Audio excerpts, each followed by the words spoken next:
সুপ্রিয় শিক্ষার্থীরা, Chattogram city corporation Hatiguri school and কলেজের আজকের অনলাইন ক্লাসে নবম দশম শ্রেণীর শিক্ষার্থীদের স্বাগত জানাচ্ছি। আজকে আমরা যে বিষয়টি নিয়ে আলাপ করব, যে বিষয়টি নিয়ে আলোচনা করব, সেটি হচ্ছে বাংলা ব্যাকরণের খুবই গুরুত্বপূর্ণ একটি অংশ। শুধু বাংলা ব্যাকরণ নয়, প্রত্যেকের জীবনের জন্য খুবই গুরুত্বপূর্ণ একটি অংশ। সেটি হচ্ছে বাংলায় বানানের নিয়ম। আমরা বানানের নিয়ম বলতে এখানে ঠিক বানানের নিয়ম নিয়ে আলোচনা করব না। আমরা বানানের জন্য নবম দশম শ্রেণীতে যে সমস্যাগুলো সবচেয়ে বেশি মুখোমুখি হয় সেটি হচ্ছে নত্যবিধান এবং সত্যবিধান। বাংলায় একাধিক ন এবং একাধিক স আছে। তোমরা সবাই জানো, সাধারণত ইংলিশে একটি এন থাকার কারণে বানান নিয়ে সেখানে সমস্যা কম, কিন্তু বাংলায় মূর্ধন্য ন এবং দন্তন্য, মূর্ধন্য ন এবং দন্তন্য এই দুটি ন থাকার কারণে কোথায় মূর্ধন্য ন বসবে, কোথায় দন্তান্ন বসবে, এটা নিয়ে আমাদের যথেষ্ট সমস্যা হয়। আমার বিশ্বাস আজকের ক্লাসের পরে তোমরা এটি বের করতে পারবে, তোমরা বুঝতে পারবে কখন দন্তান্ন ব্যবহার হবে এবং কখন মূর্ধন্য ন ব্যবহার হবে। আমরা শুরু থেকে শেষ পর্যন্ত আজকে শুধু এটি নিয়ে আলোচনা করব, বাংলায় মূর্ধন্য ন এবং দন্তান্ন এর ব্যবহার। তবে বিশেষ করে আমাদের আজকের আলোচনার বিষয় বাংলা বানানে মূর্ধন্য ন এর ব্যবহার। মূর্ধন্য ন কোথায় বসবে, কোথায় বসবে না, সেটি আমরা আলোচনা করব। প্রথমে এই আলোচনায় যাওয়ার আগে আমি তোমাদেরকে দুইটি বিষয় না বললেই নয়, সেটি বলে যাচ্ছি। প্রত্যেক বাংলা ভাষায় বর্তমানে অনেকগুলো শব্দ আছে। বাংলা ভাষায় বর্তমানে প্রায় ১৬ লক্ষ শব্দ আছে। এই ১৬ লক্ষ শব্দ একদিনে কিন্তু বাংলায় আসে। এটা এক একটি শব্দ এক একটা ভাষা থেকে সময়ের প্রয়োজনে বাংলা ভাষায় আসছে। তাই আমরা সময়ের প্রয়োজনে যেহেতু বাংলা ভাষায় এই শব্দগুলো এসেছে, সেই শব্দগুলোকে আমরা উৎপত্তিগত দিক থেকে বা উৎসগত দিক থেকে বা আগমনগত দিক থেকে ৫ ভাগে ভাগ করব। তৎসম, অর্ধতৎসম, তদ্ভব, দেশি, বিদেশি। আবারও বলছি, তৎসম, অর্ধতৎসম, তদ্ভব, দেশি এবং বিদেশি। আমি এটা নিয়ে বিস্তারিত শব্দের কোনো একটা ক্লাস আলোচনা করব। আজকে আমাদের আলোচনার বিষয় শব্দ নয়, আজকে আমাদের আলোচনার বিষয় শব্দের মধ্যে আমরা কখন মূর্ধন্য ন দেব, কখন দন্তন্য দেব, কোথায় মূর্ধন্য দেওয়া যাবে, কোথায় দেওয়া যাবে না, সেটি নিয়ে আমরা আজকে আলোচনা করব। আমাদের আজকে আলোচনায় যাওয়ার আগে অবশ্যই আমাদেরকে একটি কথা বারবার মনে রাখতে হবে, সেটা হচ্ছে আমরা বাংলায় এই যে শব্দকে ৫ ভাগে ভাগ করলাম, তার মধ্যে একটি হচ্ছে তৎসম শব্দ। এই ফাঁকে আমি অবশ্যই বলে রাখবো যেটি, সেটি হচ্ছে বাংলায় তৎসম যে শব্দগুলো, এই তৎসম শব্দের অন্য নাম হচ্ছে সংস্কৃত। এটুকু বলে রাখি, এটুকু না বললে আমাদের আলোচনা পরিপূর্ণ হবে না। আবারও বলছি, বাংলা ভাষায় তৎসম শব্দ যেগুলো, তৎসম, এখানে মূল শব্দ হচ্ছে তৎসম। তৎ মানে তার, সম মানে উৎপত্তি। তৎসম শব্দ হচ্ছে তার থেকে উৎপত্তি, অর্থাৎ বাংলায় যে শব্দগুলো সংস্কৃত ভাষা থেকে সরাসরি চলে আসছে এবং এখনো ব্যবহার হচ্ছে, সেই শব্দগুলোকে আমরা বলি সংস্কৃত শব্দ। আজকে আমাদের নত্যবিধান নিয়ে আমরা আলোচনা করতে গেলে আমাদেরকে বারবার একটি বিষয় আলোচনায় আসতে হবে, সেটি হচ্ছে সংস্কৃত শব্দ, সংস্কৃত শব্দ অথবা তৎসম শব্দ। আবারও বলে রাখি, তৎসম শব্দ এবং সংস্কৃত শব্দ একই কথা, অর্থাৎ সংস্কৃত শব্দকে বাংলা ভাষায় বলে তৎসম শব্দ। এবার আমরা শুরু করবো আমাদের নত্যবিধানের মূল আলোচনা। বাংলায় মূর্ধন্য ধ্বনির ব্যবহার এটি নতুন কিছু নয়, তবে বাংলা ভাষায় মূর্ধন্য ধ্বনির ব্যবহার দীর্ঘদিন ছিল না। এ ফাঁকে বলে রাখি তোমাদেরকে, সাধারণ বাংলায় মূর্ধন্য ধ্বনির ব্যবহার নেই। ফলে বাংলায় দেশি শব্দের বানানে, বিদেশি শব্দের বানানে এবং তদ্ভব শব্দের বানানে, এই ৩টি শব্দের বানানে সাধারণত মূর্ধন্য ধ্বনির কোনো ব্যবহার নেই। এখন প্রশ্ন, তাহলে কি অর্ধতৎসমতা আছে? বাংলায় অর্ধতৎসম শব্দের সংখ্যা খুবই কম, সুতরাং সেটি নিয়ে আমাদের খুব বেশি আলোচনার প্রয়োজন নেই। বাংলায় মূলত আমরা যেটি নিয়ে আলোচনা করতে হবে সেটি হচ্ছে বাংলা শব্দ ভাণ্ডারে অনেকগুলো তৎসম বা সংস্কৃত শব্দ আছে যেখানে মূর্ধন্য ধ্বনির ব্যবহার আছে। অর্থাৎ বাংলায় তৎসম শব্দেই শুধু, কেবল, আবারও বলছি, বাংলায় তৎসম শব্দেই শুধু মূর্ধন্য ধ্বনির ব্যবহার আছে। তদ্ভব, দেশি, বিদেশি এই ৩ ধরনের শব্দে সাধারণত মূর্ধন্য ধ্বনির কোনো ব্যবহার নেই। ফলে আমাদের আজকে যে আলোচনা করব তার বড় অংশ জুড়ে থাকবে তৎসম বা সংস্কৃত শব্দ। তাহলে আমরা যদি তোমাকে কেউ জিজ্ঞাসা করে বা তোমাদের কাছে কেউ জানতে চায় নত্যবিধান কি, তোমরা এক কথায় বলবা বাংলা ভাষায় তৎসম শব্দের বানানে বা সংস্কৃত শব্দের বানানে মূর্ধন্য ণ ব্যবহারের যে নিয়ম তাকে বলে নক্তবিধান। আবারও বলছি, বাংলায় তৎসম শব্দের বানানে মূর্ধন্য ধ্বনির ব্যবহারের যে নিয়ম, এই নিয়মকে বলে নক্তবিধান। নক্তবিধান বলতে মূর্ধন্য ধ্বনি ব্যবহারের নিয়ম, কোথায় মূর্ধন্য ণ বসবে, কোথায় মূর্ধন্য ণ বসবে না, এই নিয়মকে বলে বাংলায় নক্তবিধান। আজকে আমরা শুরু করবো এখন আরেকটি, সেটা হচ্ছে আমরা প্রয়োগ দেখাবো এখন কোথায় কোথায় মূর্ধন্য ণ বসবে, কোথায় বসবে না। আমরা 1 নম্বর নিয়ম থেকে শুরু করছি। ফার্স্ট, আমাদের প্রথম যে নিয়মটি আমরা শুরু করবো সেটি হচ্ছে, ভালো করে খেয়াল করো তোমরা, প্রথম যে নিয়মটি সেটি হচ্ছে বাংলা ভাষায় ট বর্গীয় ধ্বনি আছে কতগুলো, ট, ঠ, ড, ঢ, এগুলোকে বাংলায় ট বর্গীয় ধ্বনি বলে।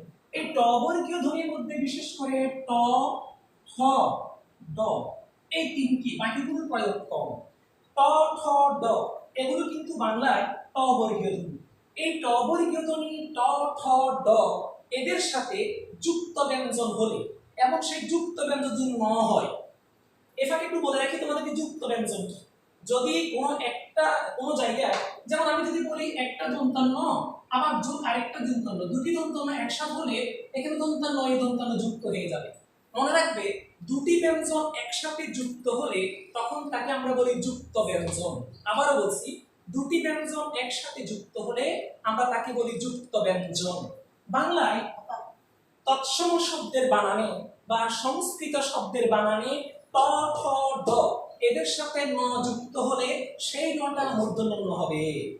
আবারও বলি, তৎসম বা সংস্কৃত শব্দের বানানে ট বর্গীয় ধ্বনির সাথে যুক্ত হলে সেটি দন্তান্ন না হয়ে মূর্ধন্য ণ হয়ে যাবে। যেমন ট দিয়ে যদি আমরা বলি ঘন্টা, যেমন বন্টন, যেমন কণ্ঠ। আমরা খেয়াল করছি নিশ্চয়, এখানে ঘন্টা মূর্ধন্য ণ ট, বন্ট মূর্ধন্য ণ ট, কণ্ঠ মূর্ধন্য। তোমরা যদি বলো হয়তো যে আমি মূর্ধন্য কিংবা দন্তান্ন বুঝবো কি করে, যুক্তাক্ষরে মূর্ধন্য ণ কিংবা দন্তান্ন বোঝার জন্য উপরে মাত্রা দেখতে হয়। মাত্রা যদি থাকে তাহলে ধরবো দন্তান্ন, মাত্রা যদি না থাকে তাহলে মূর্ধন্য ণ। তোমরা খেয়াল করো, এখানে ঘন্টা নয়ের উপরে মাত্রা নেই, বন্টন নয়ের উপরে মাত্রা নেই, কণ্ঠক নয়ের উপরে মাত্রা নেই। মাত্রাহীন কোনো বর্ণ যুক্তাক্ষরে ন হিসেবে থাকলে সেটি মূর্ধন্য ণ হবে, দন্তান্ন হবে না। পরে আসে আমরা ঠ, যেমন ঠ দিয়ে যদি বলি, এটা খেয়াল করো, আমরা এখানে বললাম যেমন কণ্ঠ, আমরা বললাম লণ্ঠন মানে বাতি, বললাম লুণ্ঠন, প্রত্যেকটা কণ্ঠ, এখানে কণ্ঠ, লণ্ঠন, লুণ্ঠন। আমরা ধ দিয়ে যদি বলি, ধ দিয়ে আমরা পাবো যেমন কাণ্ড, দণ্ড, ভণ্ড, প্রচণ্ড। তাহলে আমরা এখানে পেলাম ট বর্গীয় ধ্বনির সাথে তৎসম শব্দের বানানে বা সংস্কৃত শব্দের বানানে ট বর্গীয় ধ্বনির সাথে ন যুক্ত হলে সেই নটা সব সময় মূর্ধন্য ণ হবে। সেটা টর সাথে হোক, টর সাথে হোক, খর সাথে হোক, ট বর্গীয় ধ্বনি হলে সেটা মূর্ধন্য ণ হয়ে যাবে। এক্ষেত্রে বলে রাখি, যদি সেটি তৎসম শব্দ না হয়, যদি সেটি বিদেশি শব্দ হয় বা অন্যান্য শব্দ হয়, তাহলে সেখানে মূর্ধন্য ণ না হয়ে দন্তান্ন হবে। যেমন আমি একই উদাহরণের মধ্যে আমি ট বর্গীয় দেখাচ্ছি, আমি বললাম এজেন্ট। তোমরা খেয়াল করো, এজেন্ট বানানে কিন্তু আমি দন্তান্ন এ ট দিলাম। যেমন যদি বলি আমি ওয়ারেন্ট, ওয়ারেন্ট এই বানানে আমি দন্তান্ন এ ট দিলাম। আমি যদি বলি কমান্ডো, কমান্ডো এটা আমি দন্তান্ন এ ঢ দিলাম। তাহলে এজেন্ট, ওয়ারেন্ট, কমান্ডো তোমরা নিশ্চয়ই জানো এগুলো হচ্ছে ইংরেজি শব্দ, তার মানে বিদেশি শব্দ। মনে রাখবে, বিদেশি শব্দের বানানে কখনোই মূর্ধন্য ণ বসবে না। সুতরাং এরা ট বর্গীয় ধ্বনি হলেও এদের সাথে মূর্ধন্য ণ বসবে না, কারণ এরা বিদেশি শব্দ। এগুলোর সাথে ট বর্গীয় ধ্বনি এবং সেখানে মূর্ধন্য ণ বসছে, তার কারণ এগুলো তৎসম বা সংস্কৃত শব্দ। এ হচ্ছে আমাদের 1 নম্বর নিয়মটি। 1 নম্বর নিয়ম আমরা শেষ করছি, ট বর্গীয় ধ্বনির সাথে তৎসম শব্দের বানানে দন্তান্ন যুক্ত না হয়ে মূর্ধন্য ণ যুক্ত হয়। এটি আমাদের 1 নম্বর নিয়ম। এবার আমরা আসবো আর কোথায় কোথায় মূর্ধন্য ণ বসবে, কিভাবে বসবে। আমরা দ্বিতীয় নিয়মটি আসি। 2 নম্বর একটা নিয়ম পাবো আমরা, সেটি হচ্ছে র। তোমরা খেয়াল করবে, সেটি র, রফলা, র, রফলা এবং রেফ। আবার বলছি র, রফলা, রেফ এই তিনটির পরে তৎসম শব্দের বানানে সবসময় মূর্ধন্য হবে, কখনোই দন্তান্ন দেয়া যাবে না। আবার বলছি তৎসম শব্দের বানানে বা সংস্কৃত শব্দের বানানে র, রফলা, রেফ এই তিনটির পরে সবসময় মূর্ধন্য হবে, কখনোই দন্তান্ন ব্যবহার করা যাবে না। যেমন র এর পরে আমরা বললাম কারণ, আমরা বললাম স্মরণ, আমরা বললাম মরণ, আমরা বললাম বরণ। আমরা দেখি এখানে প্রত্যেকটা আমরা মূর্ধন্য ব্যবহার করছি। প্রত্যেকটা শব্দে কারণ, স্মরণ, মরণ, বরণ, ব্যাকরণ, আচরণ, আবরণ, আহরণ অনেক শব্দ পাবো আমরা যেগুলো র এর পরে মূর্ধন্য, কারণ এগুলো তৎসম শব্দ, সংস্কৃত শব্দ। কিন্তু হ্যাঁ, যদি তৎসম শব্দ না হয়, যেমন আমি যদি বলি ইরান, এখানে দন্তান্ন হবে। আমি বললাম কোরআন, এখানে দন্তান্ন হবে। ইরান, কোরআন এগুলো বিদেশি শব্দ। বিদেশি শব্দের বানানে র এর পরে দন্তান্ন হবে, তৎসম শব্দের বানানে র এর পরে মূর্ধন্য হবে। এবার আসে আমরা রফলা। রফলা দিয়ে আমরা দেখাই রফলা যুক্ত শব্দরা, যেমন আমরা যদি বলি প্রাণ, যদি বলি ত্রাণ, যদি আমরা বলি গ্রাম, যদি বলি শ্রেণী, প্রাণী, এই শব্দগুলোকে আমরা খেয়াল করি প্রাণ, ত্রাণ, গ্রাম, শ্রেণী, প্রাণী প্রত্যেকটাতে রফলা আছে এবং রফলার পরে আমরা প্রত্যেকটা শব্দে মূর্ধন্য ব্যবহার করছি। অর্থাৎ রফলার পরে তৎসম শব্দের বানানে দন্তান্ন হয় না, সবসময় মূর্ধন্য হয়। তবে হ্যাঁ, যদি বিদেশি শব্দ হয় এই নিয়ম প্রযোজ্য নয়। যেমন আমি যদি বলি ট্রেন, তোমরা খেয়াল করো ট্রেন বানানে রফলা আছে কিন্তু তারপরে দন্তান্ন। যেমন যদি বলি গ্রিন, গ্রিন বানানে রফলা আছে তারপরে কিন্তু দন্তান্ন, কারণ এগুলো বিদেশি শব্দ, ইংরেজি শব্দ।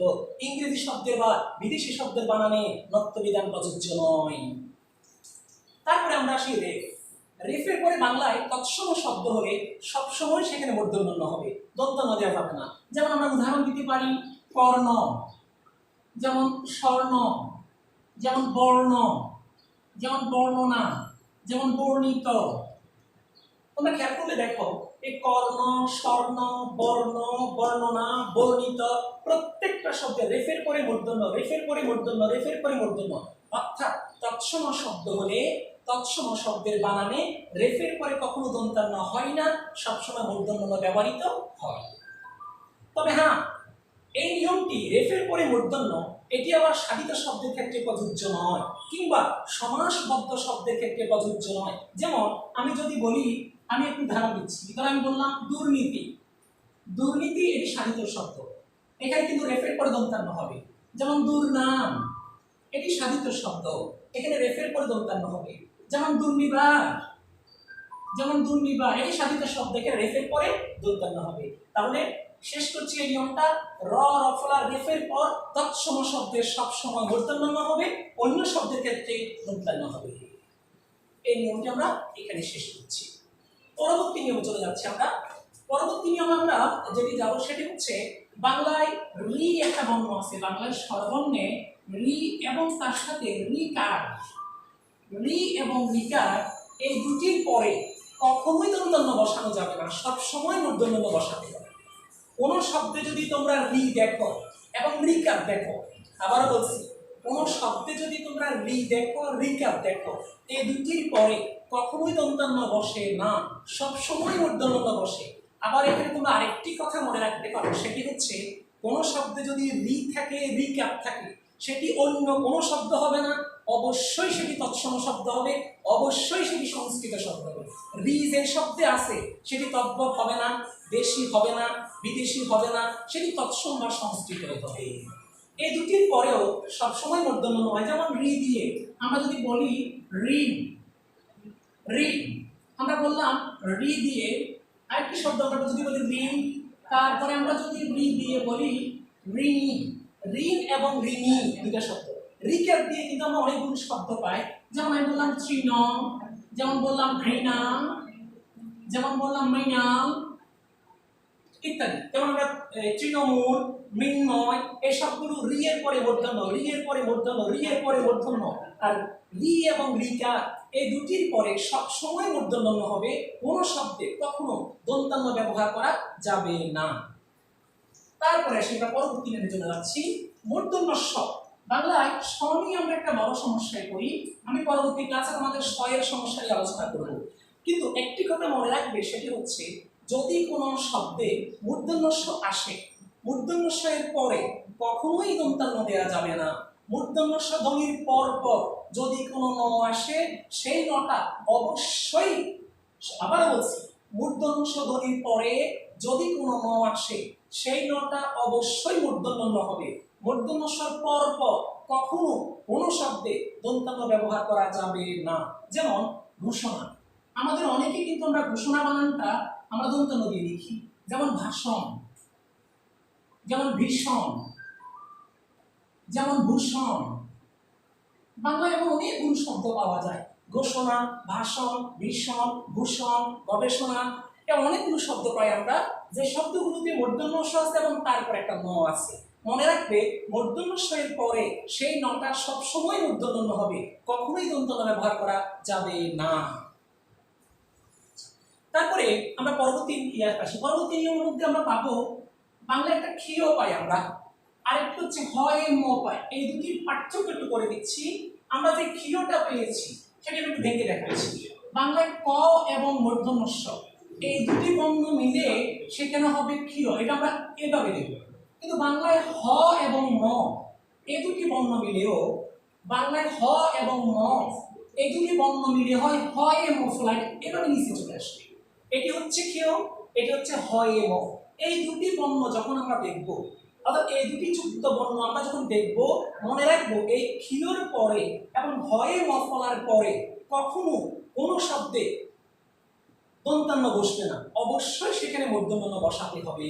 তাহলে আমরা আসি এবার এই দুটি বর্ণের পরে আমরা কখনোই দন্তান্ন বসাবো না, সবসময় সেখানে মূর্ধন্য বসাবো। যেমন ক্ষীয় দিয়ে আমরা যদি বলি দক্ষিণ, যেমন যদি বলি আমরা সেখানে পদক্ষিণ, আমরা সেখানে যদি বলি পরীক্ষণ, অনেকগুলো শব্দ পাই আমরা ক্ষীয়র পরে ন, এমন শব্দ বাংলার অসংখ্য। দক্ষিণ, পদক্ষিণ, পরীক্ষণ, নিরীক্ষণ, পর্যবেক্ষণ, অনুবীক্ষণ, দূরবীক্ষণ, ক্ষমকাল, খনি, ক্ষণস্থায়ী, অনেক শব্দ আছে বাংলা। আর এই প্রত্যেকটা শব্দে ক্ষীয়র পরে মূর্ধন্য ন, ক্ষীয়র পরে মূর্ধন্য ন, কারণ ক্ষীয়র পরে কখনোই কোনো শব্দে দন্তান্ন বসবে না। এবার সব হয় মফলা, এটা দিয়ে বাংলায় খুব বেশি শব্দ আমরা পাইনি, তবে যে শব্দগুলো পাই সেখানেও কিন্তু মূর্ধন্য হবে। যেমন ব্রাহ্মণ, আমরা ব্রাহ্মণ শব্দটিকে মূর্ধন্য বসাবো। যেমন ব্রহ্মাণ্ড, আমরা ব্রহ্মাণ্ড শব্দটা পেয়ে থাকি, সেখানে মূর্ধন্য দেওয়া হবে। যেমন ব্রাহ্মণবাড়িয়া, মূর্ধন্য দেওয়া হবে। ব্রাহ্মণ, ব্রহ্মাণ্ড কিংবা কিংবা ব্রাহ্মণবাড়িয়া, এখানে হয়ে ওয়ার পরে মূর্ধন্য। তাহলে আমরা এই নিয়মটা পেলাম, কয়ে মূর্ধন্য স এবং হয়ে মফলা এই দুটি যুক্ত ব্যঞ্জনের পরে কখনোই দন্তান্ন ব্যবহার করা যাবে না, সবসময় মূর্ধন্য ব্যবহার করতে হবে। এবার তারপরে আমরা আসি,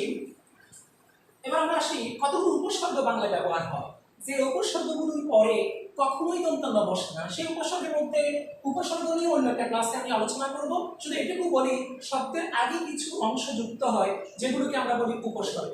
এর মধ্যে একটি উপসর্গ প্র, একটি উপসর্গ পরি, একটি উপসর্গ আছে নি, আবার বলছি প্র, পরি, নি। এই তিনটি উপসর্গের পরে যদি ন আসে, সেই নটা অবশ্যই মূর্ধন্য হবে, সেখানে দন্তান্ন ব্যবহার করা যাবে না। যেমন প্র দিয়ে আমরা যদি বলি প্রণাম, প্রণয়, প্রবীণ, প্রণয়ন, আর অনেক শব্দ পাওয়া যায়। খেয়াল করো তোমরা, প্রত্যেকটা প্রণাম, প্রণয়, প্রবীণ, প্রণয়ন, প্রত্যেকটাতে আমরা পাচ্ছি কি, সেটি হচ্ছে প্রয়ের পরে মূর্ধন্য, প্রয়ের পরে মূর্ধন্য। অর্থাৎ প্র এই উপসর্গের পরে কখনো দন্তান্ন ব্যবহার করা যায় না, সবসময় মূর্ধন্য ব্যবহার করতে হয়। আশা করি আমরা যদি বলি পরিণাম, বললাম পরিণতি, বললাম পরিমাণ, দেখো প্রত্যেকটাতে মূর্ধন্য হচ্ছে। পরিণয়, পরিণাম, পরিমাণ, পরিণতি, পরিণাম, সবগুলোতে মূর্ধন্য হবে। এরপর সে নির দিয়ে বাংলা শব্দ একটু কম পাবো। আমরা যদি বলি নির্ণয়, নির্ণয় বানানে তোমরা খেয়াল করে একটু, প্রথম নটা কিন্তু দন্তান্ন, কিন্তু নির্ণয়, নিরের পরে যে নটা আসবে সেটি মূর্ধন্য ণ। যেমন নির্মাণ, নির্মাণ এই শব্দে প্রথম নিটা কিন্তু দন্তান্ন, নির্মাণ, নির, ও নিরের পরে যে নটা আসবে সেটি মূর্ধন্য ণ। তাহলে আমরা পেলাম প্র, পরি, নির, এই তিনটি উপসর্গের পরে যে ন আসে সেটি সবসময় মূর্ধন্য ণ হয়, সেখানে কখনো দন্তান্ন ব্যবহার করা যায় না। তারপরে আমরা বাংলায় একটি সমস্যা সবসময় দেখা যায়, সেটি হচ্ছে হয়-এর সাথে কখন মূর্ধন্য ণ যুক্ত হয়, হয়-এর সাথে কখন দন্তান্ন যুক্ত হয়, এবং সেটা চিহ্নটা কেমন হবে আমি সেটি ক্লিয়ার করে দিচ্ছি, তোমরা খেয়াল করো সবাই। হ এর সাথে তোমরা কখনো একটু পাশে দেখো, আবার হয়-এর সাথে কখনো নিচে দেখো। আমাদের একটা ভুল প্রচলিত আছে, সবাই উল্টাটাই মনে করে, অর্থাৎ নিচে দেখলে দন্তান্ন মনে করে, পাশে দেখলে মূর্ধন্য ণ মনে করে। আমরা সেটা ভুল। এখানে হ খেয়াল রাখবা, যদি তার পাশে ন হয়, আবারও বলছি, হয়-এর পাশে যদি ন হয় সেটা হবে দন্তান্ন, খেয়াল রাখবা। আর হ তার নিচে যদি হয় সেই নটি হবে অবশ্যই মূর্ধন্য ণ। তাহলে আমরা পেলাম এটা হয় দন্তান্ন, হয় দন্তান্ন এর নটা পাশে বসে, হয় মূর্ধন্য ণ হলে নটা নিচে বসে। এটা আমরা একটা সমাধান দিচ্ছি, কখন হয় দন্তান্ন হবে, কখন হয় মূর্ধন্য ণ হবে। এবার আমরা সেখানে যাচ্ছি, খেয়াল করো তোমরা। বাংলায় আমি চারটি পূর্বের অংশ দেখাচ্ছি, প্র, পরা, পূর্ব, অপর। আবার বলছি, প্র, পরা, পূর্ব, অপর। এই চারটি পূর্বাংশের সাথে বা এই চারটি অংশের পরে যদি অন্য আসে, সেক্ষেত্রে বলে রাখি অন্য শব্দটি কিন্তু হয় দন্তান্ন। একটা কথা মনে রাখবা, অন্য এই শব্দতে হয় দন্তান্ন, কিন্তু এই অন্যটা যদি এসে প্র, পরা, পূর্ব, অপর এদের সাথে যোগ হয় তখন ওই দন্তান্নটা মূর্ধন্য হয়ে যাবে। যেমন আমি যদি বলি প্র যোগ অন্ন সমান হবে প্রাণ্য, তোমরা খেয়াল করো এখানে দন্তান্নটা মূর্ধন্য হয়ে গেছে। আমি যদি পরা দিয়ে বলি পরা যোগ অন্ন সমান কিন্তু পরান্ন, পরান্নতে তোমরা খেয়াল করো সেটি হচ্ছে এই দন্তান্নটা মূর্ধন্য হয়ে গেছে। পূর্ব যোগ অন্ন সমান পূর্বান্ন, ঠিক সেম অপরাহ্ন। তাহলে আমরা এখন মনে রাখবো প্র, পরা, পূর্ব, অপর এই চারটার সাথে অন্ন যুক্ত হলে সে হয় দন্তান্ন হয় মূর্ধন্যতে পরিণত হবে। একটা জিনিস তোমার সহজে মনে রাখবা, বাংলায় অনলি শুধু চারটা শব্দ আছে হয় মূর্ধন্য ণ, এর বাহিরে কোনো শব্দ নাই। চারটা হচ্ছে প্রাণ্য, পরান্ন, পূর্বান্ন, অপরাহ্ন। এই চারটা শব্দে হয় মূর্ধন্য ণ, বাকি সব জায়গায় যত শব্দ পাবে সব হয় দন্তান্ন। যেমন চিহ্ন, যেমন চিহ্নিত, যেমন মধ্যাহ্ন, যেমন চায়ান্ন, যেমন অন্ন, সবগুলোতে হয় দন্তান্ন হবে। শুধু চারটা শব্দ প্রাণ্য, পরান্ন, পূর্বান্ন, অপরাহ্ন এই চারটা শব্দে বাংলায় হয় মূর্ধন্য ণ বসবে, বাকি সকল ক্ষেত্রে হয় দন্তান্ন বসবে। এবার আসো আমি একটি নিয়ম না বললেই না, সেটি হচ্ছে এত কিছুর পরেও আমরা এত নিয়ম আলোচনা করলাম, এত কিছুর পরেও বাংলা ভাষায় বাংলা ব্যাকরণিক যারা আছেন তারা সবাই একটি কথা বলেন, বাংলা এমন অনেকগুলো তৎসম শব্দ পাওয়া যায়, সংস্কৃত শব্দ পাওয়া যায় যেগুলো কোনো নিয়ম না মেনেই মূর্ধন্য ণ হয়। এগুলোকে আমরা বলি স্বভাবগতই মূর্ধন্য ণ, স্বভাবতই মূর্ধন্য ণ, কোনো নিয়ম না মেনে মূর্ধন্য ণ হয়। তোমাদের 9-এর যে ব্যাকরণ বইটা মনির চৌধুরী, সেখানে একটা কবিতা দেওয়া আছে, নিশ্চয় তোমরা সেটা পড়ছো, সেটা অবশ্যই কবিতাটা মুখস্থ করবা তোমরা সবাই। চাণক্য মানবগণ বাণিজ্য লবণ বেনুবিনা কঙ্কন কণিকা কল্যাণ সুনীত মণি স্থানুগুণ পূর্ণ বেণী ফণি অনুবিপণী গণিকা আপন লাবণ্য বাণী নিপুণ ভনিতা বাণী গৌরকন বানকম শান চিত্তন নিত্যম কপনি বণিক ধূম গণা বিরাট পূর্ণবান। এই কবিতাতে যতগুলো শব্দ আছে প্রত্যেকটা শব্দে কিন্তু মূর্ধন্য ণ আছে, এবং এগুলো কোনো নিয়ম মেনে হয়নি। মনে রাখবে যেটি সেটি হচ্ছে বাংলায় যে শব্দগুলো কোনো নিয়ম না মেনে মূর্ধন্য ণ হয় সেগুলো এই কবিতায় নিয়ে আসা হয়েছে। এই কবিতার প্রত্যেকটা শব্দে যে মূর্ধন্য ণগুলো সেগুলো হচ্ছে স্বভাবতই মূর্ধন্য ণ, অর্থাৎ সেটা নিয়ম না মেনেই মূর্ধন্য ণ হয়েছে। এর বাইরে বাংলায় আমরা কতগুলো জায়গায় আমরা নির্দিষ্ট করে দেব যেখানে কখনোই মূর্ধন্য ব্যবহার করা যাবে না। এমন দুটি বলি, যেমন এক ত দৈর্ঘ্যধ্বনি আমরা পাবো ত, থ, দ এবং ধ। তোমরা নিশ্চয়ই জানো ত, থ, দ, দ, ত, থ, দ, ধ। আবার বলছি, তোমরা নিশ্চয়ই জানো ত, থ, দ, ধ এই চারটাকে আমরা বলি, এগুলোকে বলি দন্ত ধ্বনি। মনে রাখবে যেহেতু এগুলো দন্তধ্বনি, আবার বলছি যেহেতু এগুলো দন্তধ্বনি, এদের সাথে যুক্ত হলে সেটি অবশ্যই দন্তান্ন হবে, এখানে কখনোই মূর্ধন্য যুক্ত হবে না। ত থ দ দ দন্তধ্বনি হওয়ার কারণে তাদের সাথে দন্তান্নই যুক্ত হয়, কখনোই মূর্ধন্য যুক্ত করা যাবে না। যেমন আমি উদাহরণ দিয়ে দেখাই, দেখাই একটু। আমি যদি বলি ত দিয়ে বলি, যেমন আমি বললাম অন্তস, এটা দন্তান্নয় ত হবে। যেমন থ দিয়ে যদি বলি গ্রন্থ, এটা দন্তান্নয় থ হবে। যদি আমি দ দিয়ে বলি দ্বন্দ্ব, এটা দন্তান্নয় দ হবে। যদি বলি অন্ধ, দন্তান্নয় ধ হবে।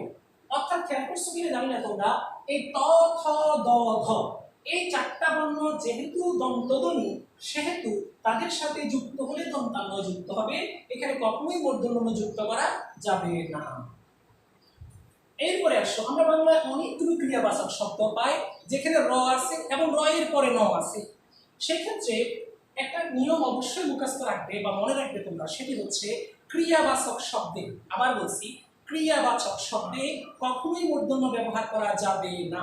ক্রিয়াবাচক শব্দে সবসময় দন্তান্ন হবে। যেমন যদি বলি করেন, যদি বলি মারেন, যদি বলি ধরেন, করেন, বা করুন, ধরুন, মারুন, করুন, করেন, ধরেন, মারেন, করেন, এগুলো সব ক্রিয়াবাচক শব্দ। তোমরা খেয়াল করছো নিশ্চয়, র এর পরে দন্তান্ন, র এর পরে দন্তান্ন, র এর পরে দন্তান্ন।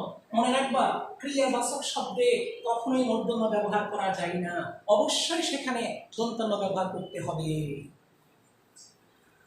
এত কিছু আলোচনার পরে আবার সমাসবদ্ধ বা সাধিত শব্দ হলে সেখানেও আমরা কখনো মূর্ধন্য বসাবো না, অবশ্যই সেখানে আমরা দন্তান্ন বসাবো সমাসবদ্ধ শব্দ হলে।